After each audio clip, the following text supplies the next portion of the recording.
Sejahtera, nama saya Pravita. Istilah buta merujuk kepada ketidakmampuan untuk melihat disebabkan oleh gangguan pada kornea, kanker, retina dan saraf optik. Menurut WHO, mengikut statistik terkini WHO, seramai 285 juta penduduk hidup dalam kebutaan atau mengalami kecacatan penglihatan. Seramai 39 juta penduduk dunia adalah buta, manakala 246 juta orang lagi mengalami masalah kurang penglihatan tahap sederhana dan teruk. Di mana perkara ini dikatakan secara global lebih daripada 39 juta orang adalah buta, sementara 285 juta orang mengalami cacat penglihatan. Tidak dinafikan penglihatan itu adalah satu anugerah Tuhan yang terlalu banyak kepentingan dan manfaatnya. Namun, terdapat ramai masyarakat pada zaman sekarang yang hidup sengsara disebabkan oleh masalah penglihatan atau kecacatan penglihatan yang dihadapi oleh mereka.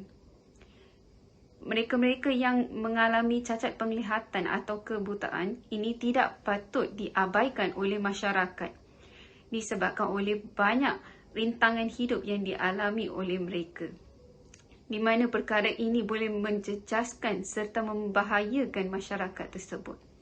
Terdapat pelbagai rintangan, terutamanya kepada mereka yang mengalami cacat penglihatan tu, terutamanya apabila mereka berada di dapur, di mana banyak bahaya yang terjadi kepada mereka dari segi fizikal. Hai, Assalamualaikum. Saya Nurul Fatin. Dan sekarang kita berada di hadapan rumah Encik Hafian Bilali dan isterinya Puan Farah Nur.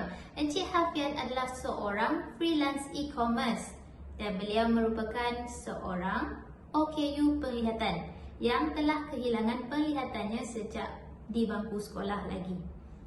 Encik Hafian adalah graduan ijazah Universiti Malaya dalam bidang pengajian antarabangsa dan strategik, walaupun tidak dapat melihat ya. Dan beliau juga seorang yang gemar ke dapur. Malangnya, ada kesukaran yang beliau terpaksa hadapi ketika berada di dapur. Jom kita tanyakan Encik Hafian. Jom. Assalamualaikum, nama saya Hafian. Saya merupakan seorang OKU bagi kategori penglihatan dan untuk spesifik saya buta sepenuhnya. Saya menjadi OKU penglihatan buta sepenuhnya ini sejak tahun 2006. So sejak tahun 2006 sehingga sekarang lah. Sebagai OKU penglihatan, saya menghadapi pelbagai cabaran dalam hidup ni, dan salah satu cabaran yang saya hadapi ialah sewaktu membuat kerja-kerja di dapur.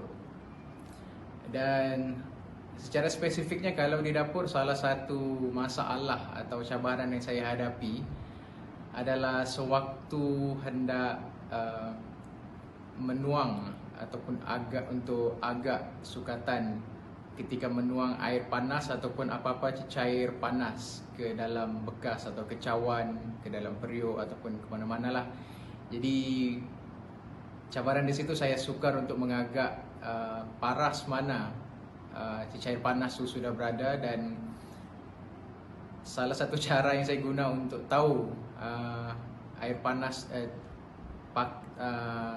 sukatan cecair panas itu sudah berada, saya gunakan jari. Salah satu cara lah, apabila dia terkena sikit dengan saya punya jari, saya akan boleh agaklah situ paras yang saya mau. So benda ni mungkin kurang praktikal dan mungkin ada yang lihat sedikit kurang higienik sebab kena pada tangan kan. Kalau hidang untuk diri sendiri lah, tapi kalau untuk hidang untuk orang lain, tetamu, mungkin ada cabaran situ. Jadi saya harap mungkin ada satu jenis alat yang boleh memudahkan untuk membantu saya menghadapi masalah ni di dapur. Sekarang ni saya sedang di tangan saya ni ialah sebuah prototype ataupun alat yang dihasilkan, salah satu inisiatif, dan ini ialah prototype awal untuk membantu saya menghadapi masalah yang saya sebut tadi. So saya akan try sekarang. So macam biasa yang saya sebut tadi ialah berurusan dengan air panas kan. Jadi cawan ini indikator dia lah untuk sukatan tu, dan saya akan cuba sekarang untuk benda ni.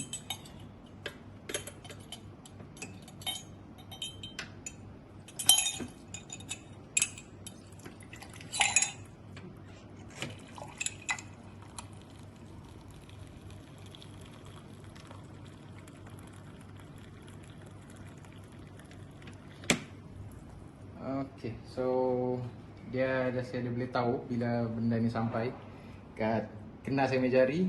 So dia dah hampir dekat rim gelas ni. Jadi saya tahulah paras air tu sampai kat situ. Jadi benda ni so far agak membantu. Saya harap prototipe ni boleh ditambah baik lagi lah bagi mereka yang terlibat. Terima kasih. Kita masukkan gabus dalam straw ni. Kalau boleh kita ambil straw yang ada lekuk ni pun okey. Sebab tak adalah gabus tu boleh jatuh nanti kan. Okey, so nanti yang polymorph moldable tu kita akan letak kat atas ni sebagai sukat. Depends on ketinggian cawan ataupun jug tersebut lah. Okey.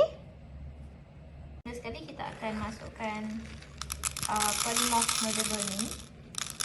Dan kemudian masukkan air panas. Okay, sampai dapat cover everything.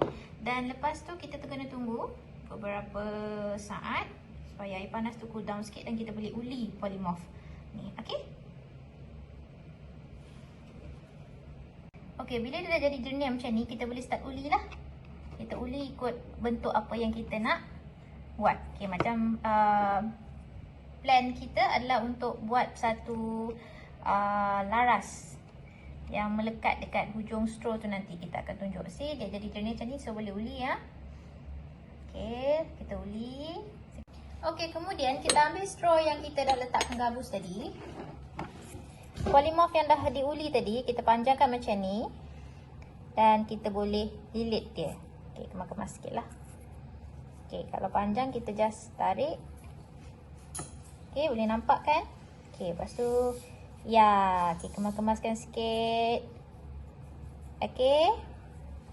Okay, kemas-kemaskan sikit dan kita tunggu dia keras. Okay, bila dah keras dia tak ada dia nak bergerak sangat lah. Okay.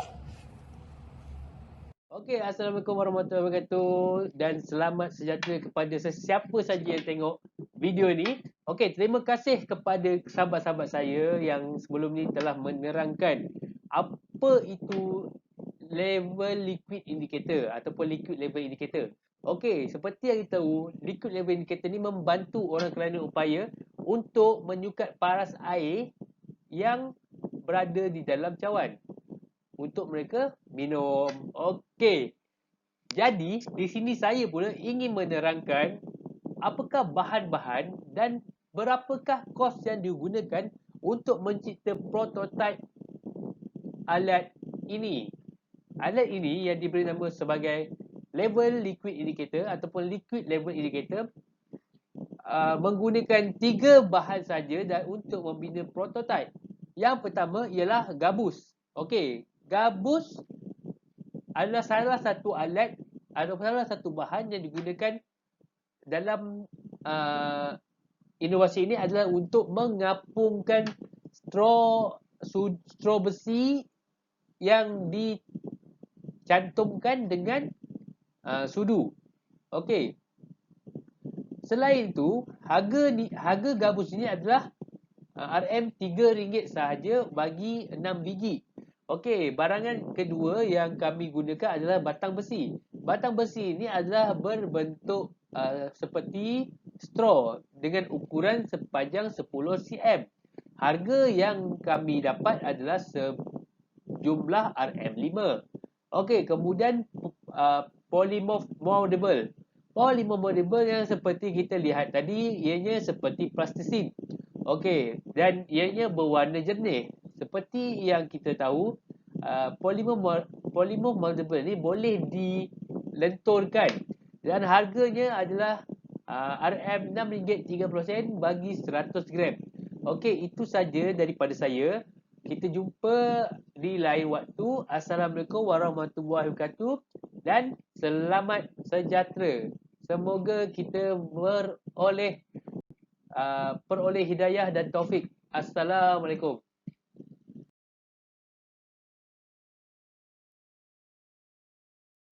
Assalamualaikum dan salam sejahtera. Nama saya Nur Farahin, GB 3677. Berkenaan projek kami ini, terdapat 4 halangan antara yang kami hadapilah selama masa kami mereka cipta prototipe ini. Yang pertamanya ialah model yang besar. Kami semua semua ahli kumpulan kami tidak ada kemahiran dan juga skills untuk mereka cipta bentuk 3D dalam program dia. So kami cuba meminta bantuan daripada orang yang lebih pakar dengan kemahiran ini. Malangnya semasa kami nak meminta bantuan tu, kami present projek ni, permintaan kami ditolak mentah-mentah. 2-3 orang kami tanya, memang tolak mentah-mentah. So jadinya sekatan itu menyebabkan kami memikirkan satu jalan baru, iaitu kami menggunakan polymer thermomorph yang membolehkan kami personally uli bentuk barang itu sendiri. Dah dapat projek tu, kemudian sekatan yang ketiga ialah sekatan dari segi rentas mungkin. So prototype tu disiapkan, namun kami tidak berjaya untuk menghantar kepada rakan kami seterusnya kerana sekatan rentas mungkin PKP ini dapatlah juga, tapi ambil masa juga untuk kami menghantar projek ini. Begitulah dengan kekangan teknologi, ialah dengan kemahiran kami tak ada nak menggunakan 3D printer. Jadi itulah antara halangan-halangan dalam kami ingin memvisualisasikan projek prototype kami ini. Assalamualaikum semua. Saya Muhammad Ashraf bin Rozmi. Pertama sekali terima kasih kepada ahli kumpulan kerana bertungkus lumus menyediakan projek tugasan membaiki dunia. Dan terima kasih juga kepada pensyarah kami Dr. Mohsin yang banyak memberi tunjuk ajar kepada kami dalam melakukan tugasan ini.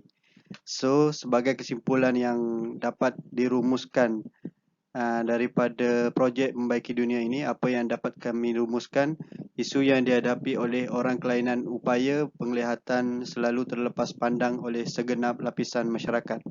Dengan terhasilnya idea inovasi liquid level indicator ini, diharapkan ianya dapat membuka mata pihak-pihak luar untuk bersama-sama kami menghasilkan produk ini dengan tambahan beberapa fungsi baru yang kami fikirkan namun tidak dapat dihasilkan atas halangan-halangan yang didapati sepanjang perhasilan.